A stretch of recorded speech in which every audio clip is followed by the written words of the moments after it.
Sure. Thanks, Mindscape, for inviting me over here. I think talking after such a wonderful presentation from France about doing some really nice work, I am talking about the funny subject of money. So I'll try to keep you awake. I have a long presentation. I'll try to move as fast as possible. So thanks for coming. Thanks for listening. And thank you, Mindscape, again. Literacy rate in India, any idea? What's the literacy rate in India? 70%, it's 75%. Any idea what's the financial literacy rate in India? It's 100 minus 75, which is 25%. So the problem is that we work all our life, work hard to try to earn money when we are like 25, 30 plus, but we have no clue about what to do with that money. Right? And I think this is true not just I'm not talking about rural India, I'm talking about urban India, people who are highly educated. They're doctors, engineers, software guys, they're architects, but no clue about what to. Of course, some people do have clue. That's the reason we have 25% literacy rate as far as financial things is concerned. But really sorry to see the things so bad on the financial literacy space. And I've been in this industry for the past 14 years now. First working on a job with in the stock market, unfortunately.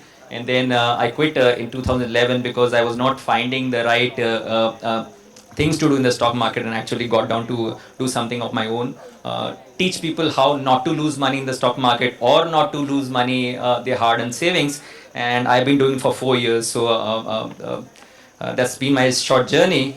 The topic of my presentation, it's your money honey, but I think let's forget honey for some time, and let's talk about a much more interesting thing, which is the marshmallow. So I have a small video to show. This is a test which is called the marshmallow test, which was conducted across several schools. Small children, they were given a marshmallow in a room, and they were asked to sit there, not eat the marshmallow, and if they succeeded in not eating the marshmallow for 10 minutes, they would be given the second marshmallow. So just look at this video, and this video actually shows us or talks about one of the most important things that we need for success in life, money or otherwise. So just watch this video.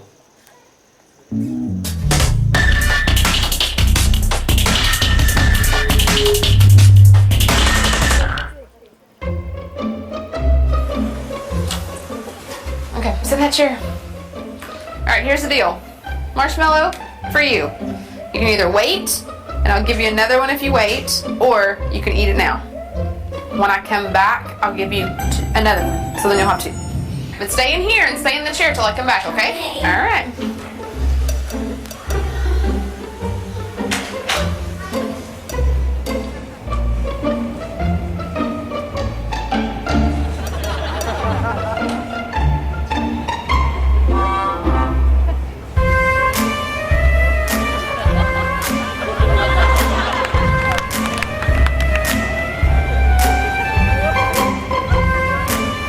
Go do something and then I'll come back.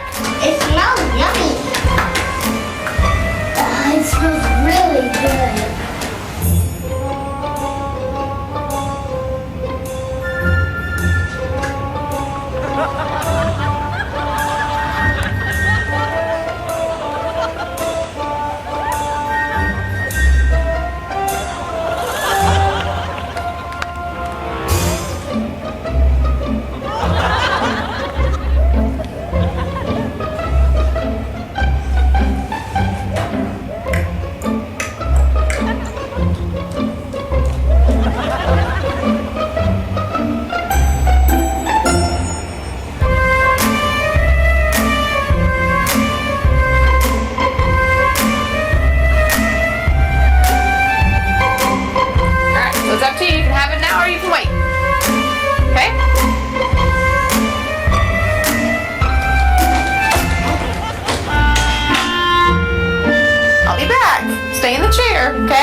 okay? So you can either eat it right now or you can wait. Either way, okay? Okay.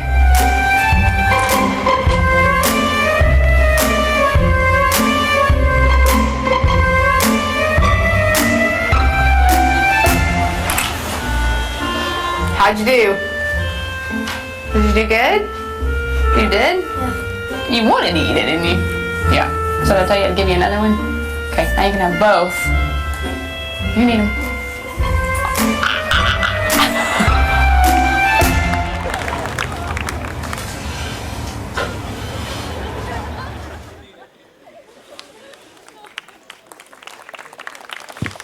Asking a child to wait for a marshmallow for 10 minutes is, I think, same as asking an adult to wait for a coffee for 2 hours. I think it's really bad. So this, as I mentioned, this video talks about one of the most important secrets of success for any field that you are in, and I'm going to talk about that later. But just before that, since I'm talking about money, I'll talk about some numbers, some basic numbers. If I were to give you a choice of choosing 1 lakh rupees per day for 30 days that I give you versus 10 paisa that doubles every day for 30 days, which one will you choose? Who will choose the 1 lakh per day for 30 days? Please raise your hands. No one? It's so obvious. Okay. Here's the result. 1 lakh per day for 30 days is 30 lakh, which is 3 million. But 10 paisa, which doubles for every day for 30 days, is 5.4 crore rupees after 30 days. Another question, not so obvious. If you put 1 grain of rice on the first block of the chessboard and double it for every block, how many grains would you have on the 64th block? Any guesses?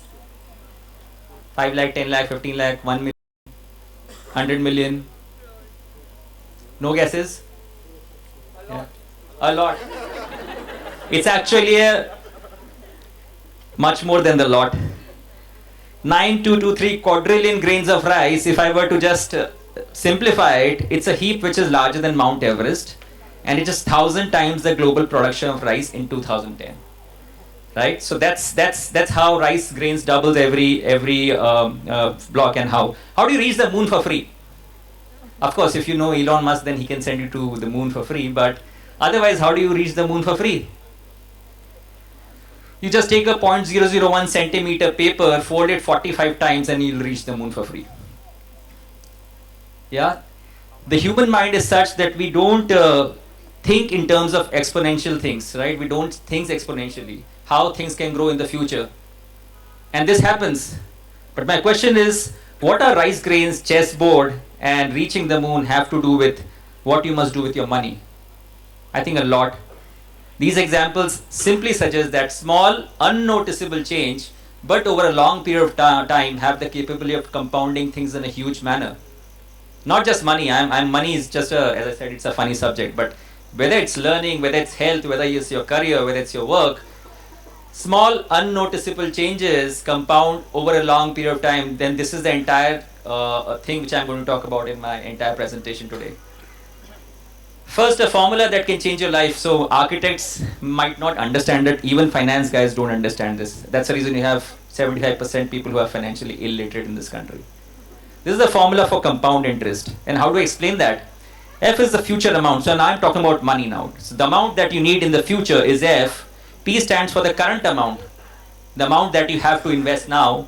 R is the rate of interest, the rate of return that you can earn from your money. And T is the time that you let your money grow over a long period of time. To put that in numbers, if I have 5,000 rupees now and I can earn 20% return over 30 years of time, that 5,000 one-time investment will turn to 12 lakh rupees.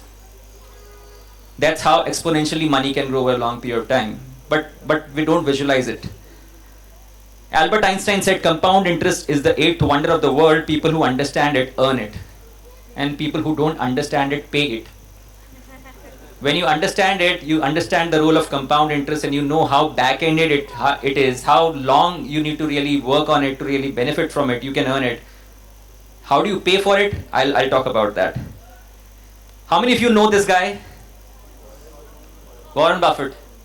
One of the world's richest, or probably the richest man in the world. And how did he made his riches? The entire effect of compounding his money over a long period of time. I'm going to talk about Buffett more. But that's the world's richest man, and simple compound interest. Some more slides, sorry. When your money grows at 20% over 50 years, this is how the chart looks like. Your 100 rupees becomes around 8 lakh rupees, only 100 rupees.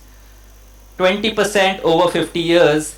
In the first 30 years, you don't see things happening, right? So people lose patience. Oh, 30 years is a long period of time, things are not happening. But if I were to take a chart, only of the first 30 years, this is what happens. Your money multiplies 200 times. The 100 rupees becomes 20,000 rupees. 30 years, who wants to wait? That's a question. That's the reason most people don't live a comfortable financial life or don't have the right kind of savings, because they are not willing to wait for 30 years or 20 or 25 years. That's a sad story. 5,000 invested per month for 30 years at 20% annual return. Your cost is 18 lakh rupees.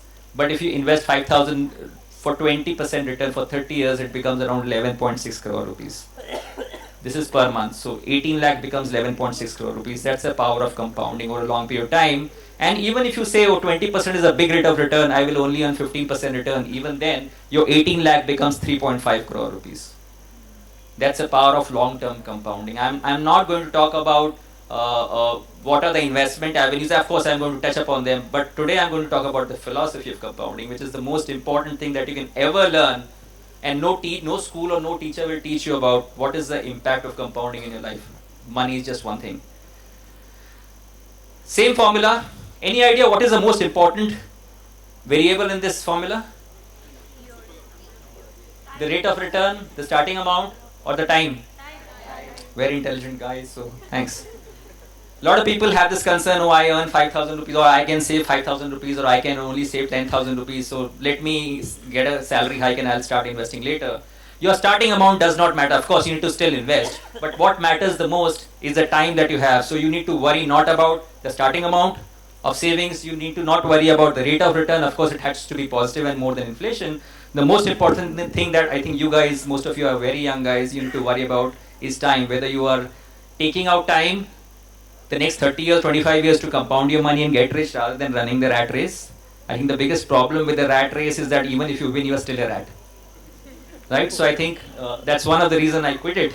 But if you have 25, 30 years of your time to compound your money, please don't waste it. Please don't waste it, or you'll regret after when you turn 45. I've seen a lot of people regretting. I've met thousands of investors over the past 4 years, and a lot of people with huge amount of regrets. Had they started earlier, they would have been in a much better shape. They've lost a lot of money. So losing money is like back compounding, right? The question is, if people understand this, and compounding is such a basic formula that everyone understands and people are smart here, the question is, why do people don't get rich? I'm not talking about super rich, I'm talking about leading a comfortable financial life 25, 30 years down the line. The question is, why is it so? Any idea? It's bad behavior. Simply bad behavior, how we behave with our money. I've met a lot of people, highly experienced guys, 25, 30 years of experience in their field, doctors, engineers.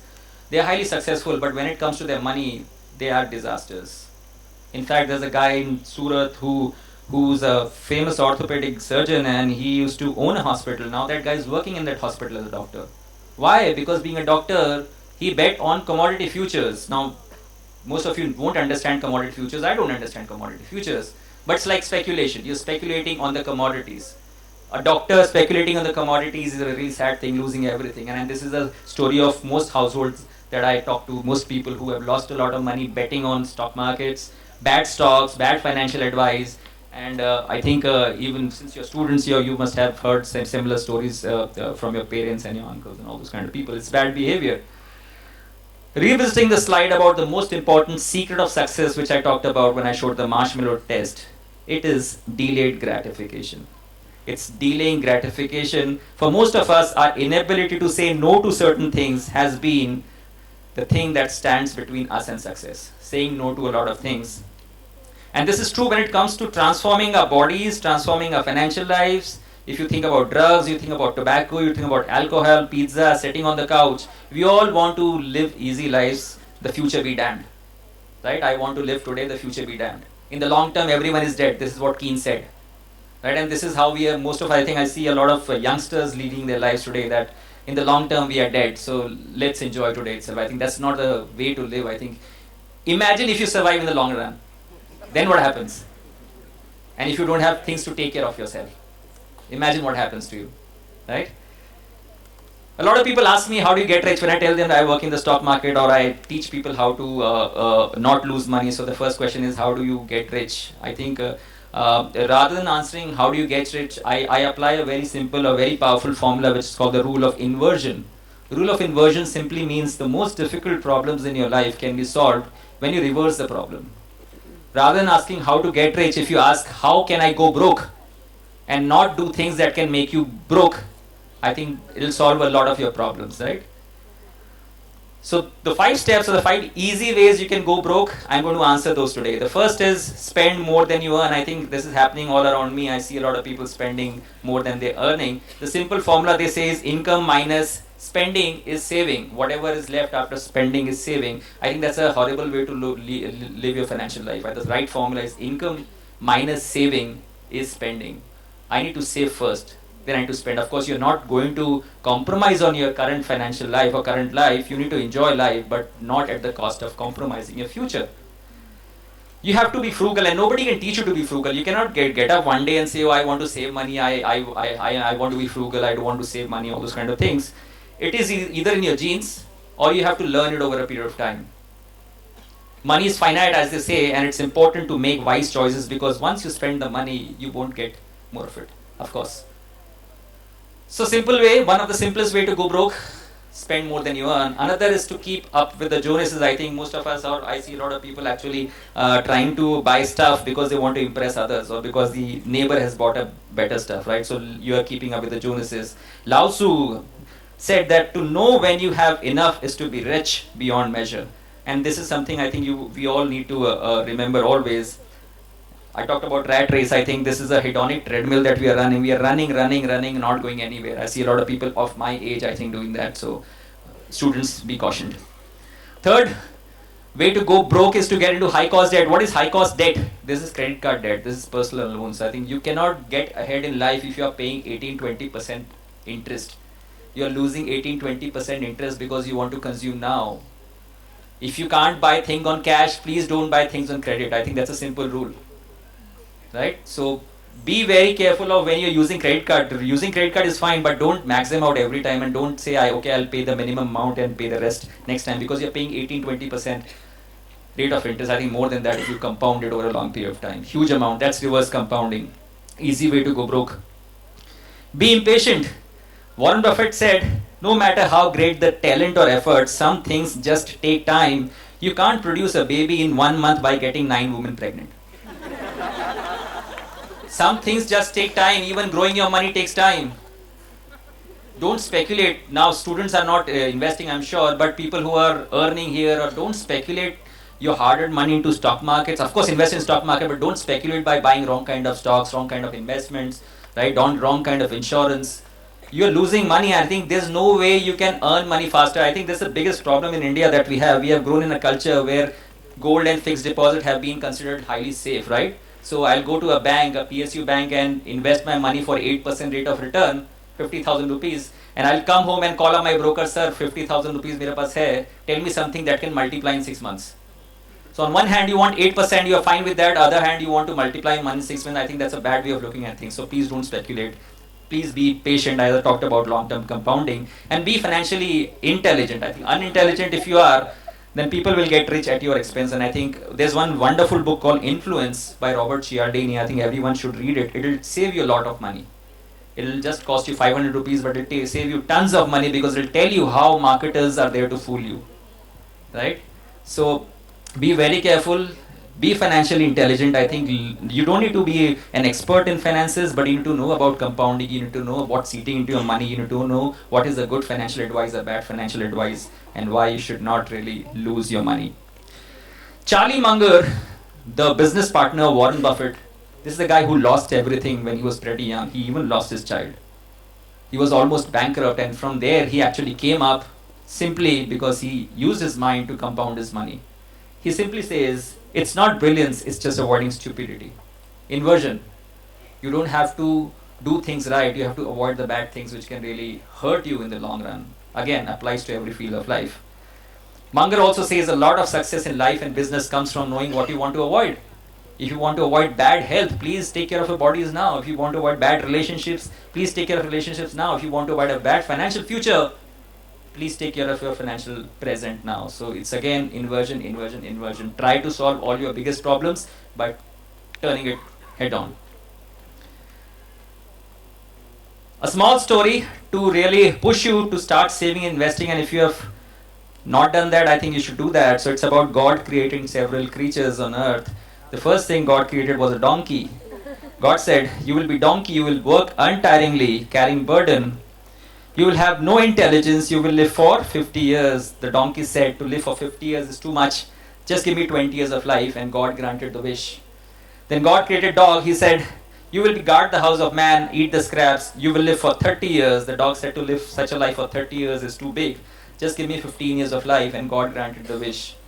Then God created monkey. He said, you will be monkey, swing from branch to branch, doing tricks. You will live for 20 years. The monkey said, to live 20 years is too much. Just give me 10 years of life, and God granted the wish. And the most unfortunate thing happened. Then God created man. Oh God. You will be man, the only rational creature on earth. You will dominate the world. You will live for 20 years. And since he was very smart, he said to live 20 years is very little. Give me 30 years that the donkey refused, 15 years that the dog did not want, and 10 years the monkey refused, and God granted the wish. What's the result? A man lives like a man for the first 20 years of his life, then works untiringly without intelligence like a donkey for 30 years. Then guards the house after retirement for 15 years. And then finally, from one grandchild to another grandchild for 10 years, and you say 75 years, what a beautiful life I've lived. I think most of you are going to live some part of your donkey years, still yet to start, but I think you should try to limit that kind of, I limited my donkey years to 10 years, but this is not a way to live life. This is not a way to live life. I'm not saying you quit your job and do everything, but I'm saying save and invest so that you don't have to depend on anyone, not even your children. I think this is a very important movie. I think if you've not watched this movie, please go and watch. I watch it every time and shaking every time what will happen to me.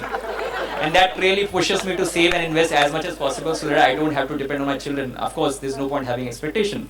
But people ask me, what should I save money for? Retirement or children's education or marriage? I said, save money for your retirement. Your children can get education loans. Nobody will give you a retirement loan. So very important to save. And at 25, if you think retirement is 30 years down the line, 40 years down the line, no. As I mentioned, the more time you have on your hand, the comfortable you will be living, because you will be compounding money for a long period of time, and you will have a much more comfortable retirement than someone who starts at 45 years of age. And this is an example which I'm going to talk about, the story of fictional Jay and Viru. So these are two guys, two friends. Both are 18 years of today. So this is a hypothetical example. 18 years of age today. And just listen carefully to some numbers which I'm talking about, right? So Jay is serious guy, as you know in the movie. He starts today and invests rupees 2,000 every year for 7 years. Which means in 7 years, from 18 to 25, he invests 14,000 rupees. After he turns 25, he does not invest at all and leaves that money, 14,000, to grow for the next 40 years or next 40 years till he's 65, right? 14,000 invested, no single money added for the next 40 years till he's 65. Viru, the happy-go-lucky guy, as you know, does not invest anything till he's 25. So for the next 7 years, he does not invest anything. And when he turns 26, he suddenly wakes up. Then he starts investing 2,000 rupees. And he does that for 40 years till he's 65. So total investment for Jay was 14,000 rupees over 7 years. Total investment for Viru is 40 years into 2,000, which is 80,000 rupees. I made it amply clear who would have come out on top. For 14,000 rupees at 65, Jay had a corpus of 3.7 crore, while this guy invested for 40 years, but at the end of 65, when he was 65, he had 1.4 crore rupees. It's all about starting early, repeating, it's all about starting early and letting your money grow. A bit of my story. So this is a picture of the chawl where I started my life in Bombay in 2001 when I came here to do my MBA, again unfortunately. And it's not because my parents couldn't have afforded a better PG for me. The reason I stayed here and tried to save money because I loved reading and I wanted to save money to buy books. I used to often run out of money for food, but never for books. So that was something that really ingrained in me, and so I thank God for the gene of being frugal in life, which has really helped me a lot. You don't have to live in such a situation to save money, but what I think you're trying to you're getting my point about being frugal. Nobody can teach you. You have to have the gene. And you have to have your priorities set in your life. What you want to save, you have to look at the long picture. You don't need to. You shouldn't really worry about what's going to happen or where I'm going to buy the next iPhone or the next Samsung Galaxy from. But I think for us or for everyone here, we need to look at the bigger picture. The kind of prices that we are paying for education, the kind of prices that we are paying for hospitalization. I think things are going to go worse. I'm not trying to scare you. I'm only trying to get you prepared for a better, comfortable financial life in the future. I saved a lot of money, so in the sense, one good lucky break was because I earned some money from the stock markets from my job, but I saved a lot of money. And how did I save? There's some numbers, some actual numbers which I'm going to show you. So I didn't buy a bigger house in 2007 when I bought my current house. So I saved 15 lakh rupees. I didn't buy a bigger car in 2007, which saved me 5 lakh rupees. My friends bought. So what? That's a question. I think so what is a big question that I need to answer. Timeshare holidays in 2009, I didn't buy. I almost stopped payment for the check, thanks to my wife here.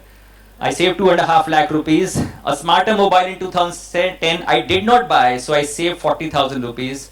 A tablet PC in 2012, I saved 40,000 because I didn't buy it. Expensive clothes for me or any normal clothes over a 4-year period, I think cost 50,000 rupees. I didn't buy, of course. I had clothes, so don't worry about that. And other ego boosting stuff saved me around 1 lakh rupees. So total savings over this few-year period was around 25 lakh. It's not that I couldn't have afforded such kind of things at different places in life, but as I mentioned, I think the idea is that you need to get your priorities life and what you wanted to do.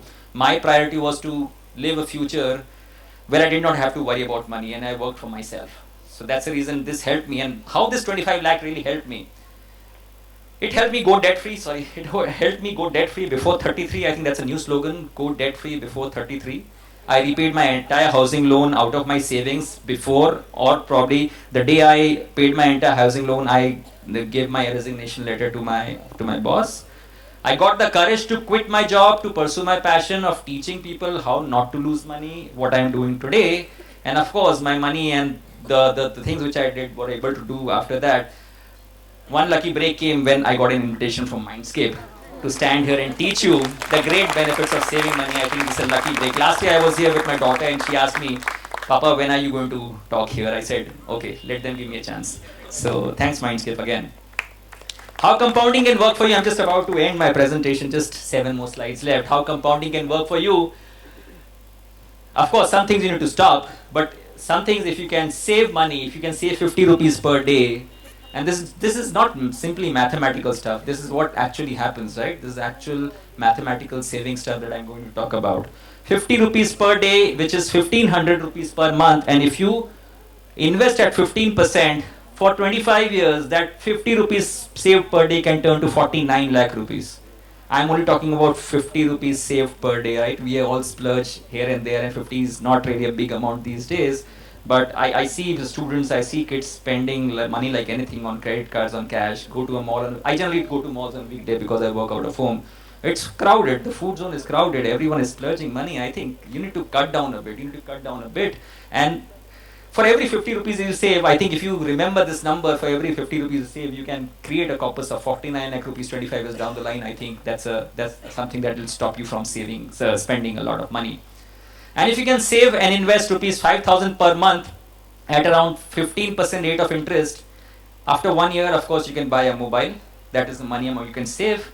In 5 years, you can go on a family holiday, a big family holiday in India.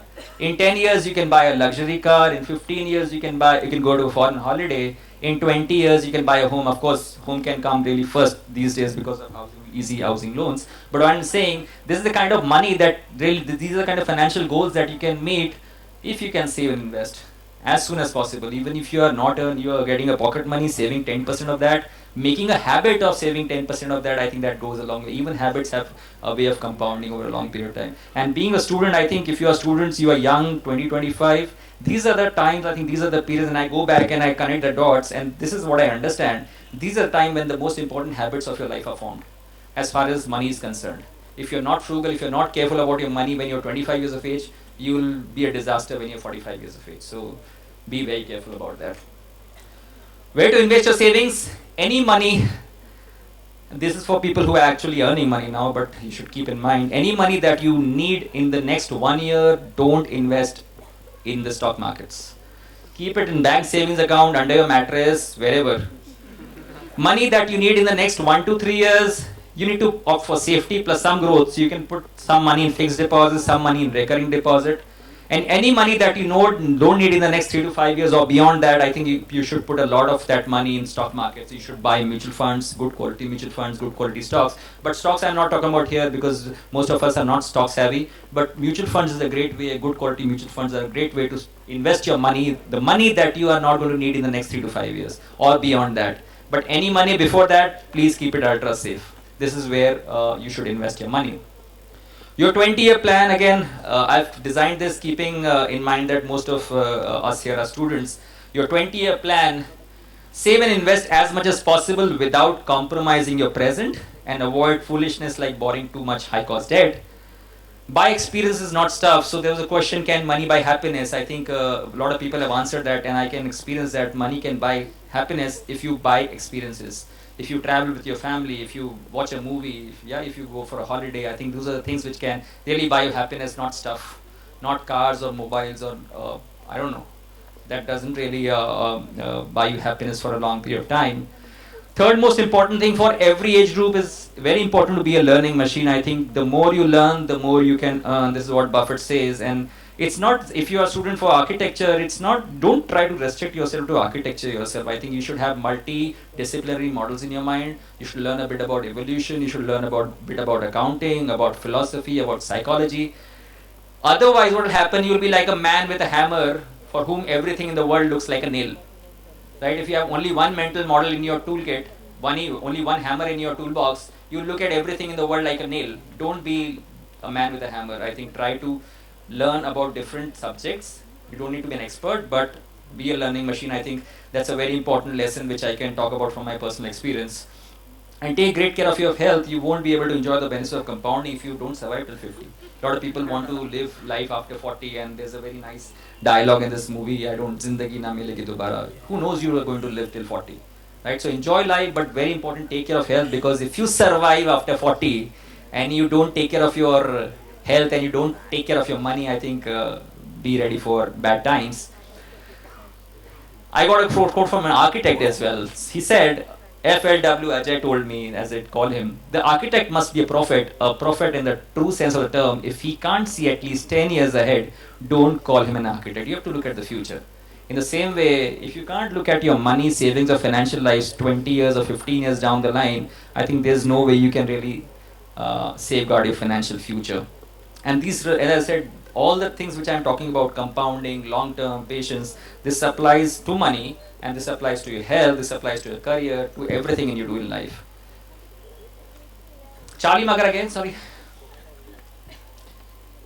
The most important thing which I have learned in my career over the last 14 years is a quote from Charlie Munger, and again, as I said, it applies everywhere. He said, all I want to know is where I'm going to die, so I will not go there. If you know things that can kill you, if you know things that can kill you as far as your health is concerned, if you know things that can kill you as far as your financial health is concerned, if you know that things that can kill you as far as your career is concerned, please don't go there. Please don't try to risk your career, your financials, just because you want to get the excitement of doing some things which can really turn you off, right? I would like to end with a poem. It's a poem from Barbara Cook. It's not where you start, it's where you finish. It's not how you go, it's how you land. He landed, sorry. 100 to 1 shot, they call him a klutz, can outrun the favorite, all he needs is the guts. Your final return will not diminish, and you can be the cream of the crop. It's not where you start, it's where you finish, and you're gonna finish on the top. Thank you so much.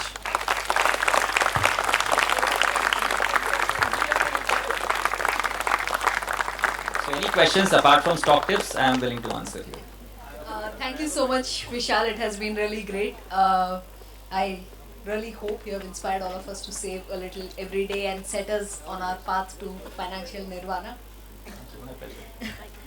We do have time for one or two questions while our next speaker sets up.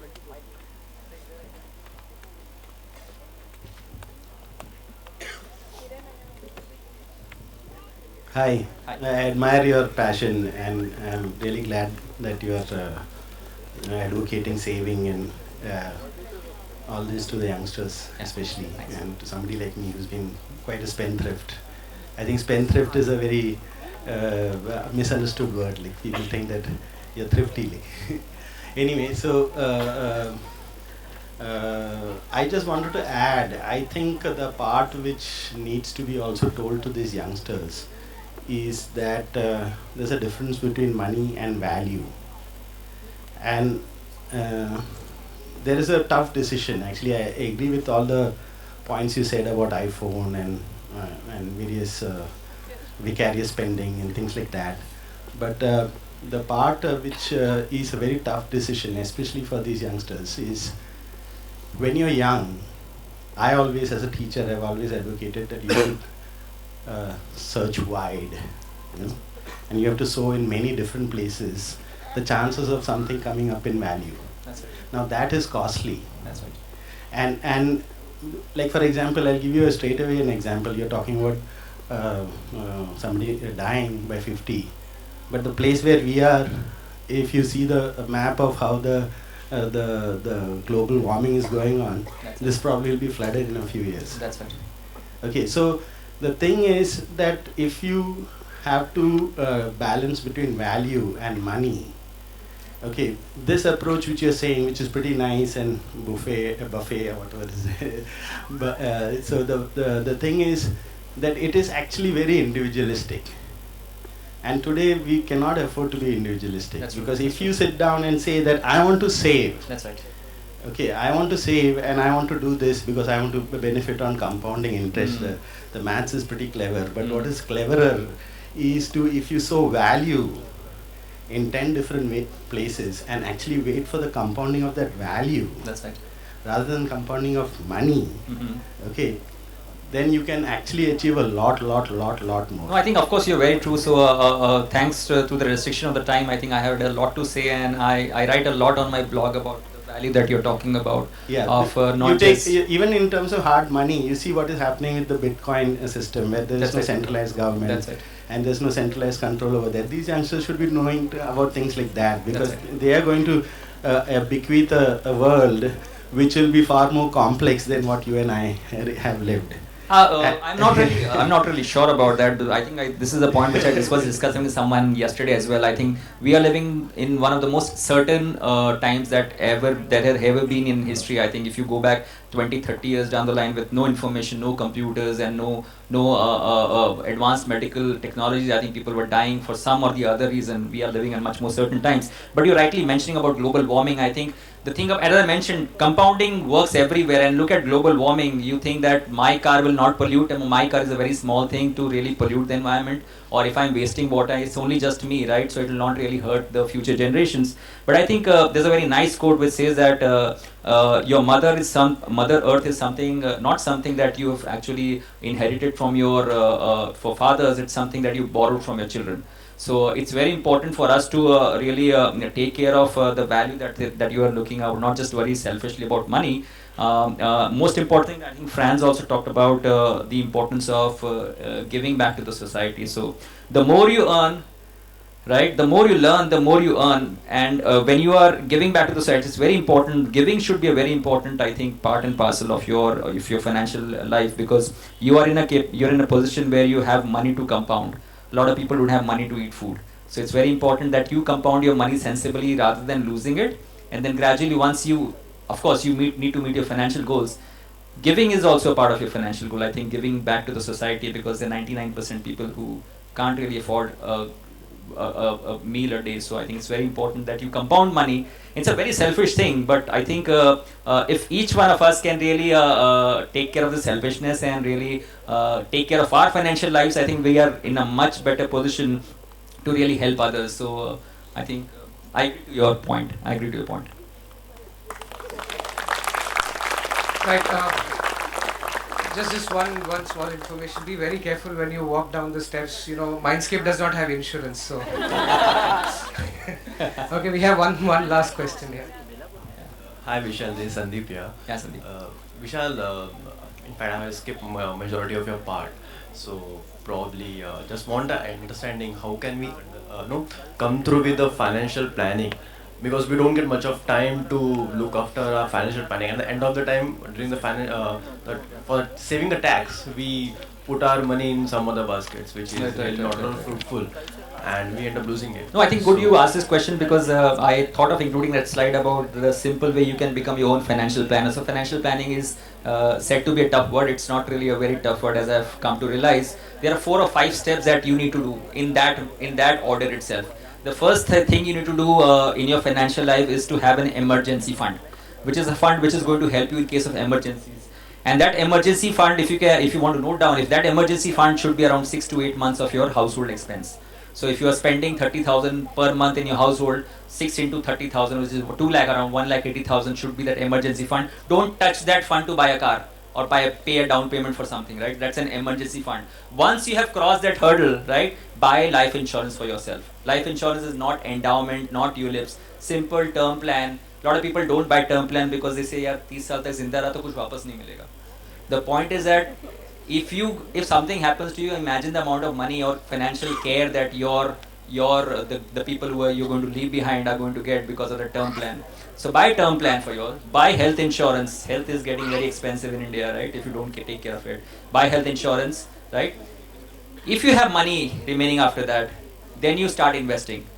And how you invest, I mentioned. If any money that you need in the next 1 to 3 years, keep it very safe.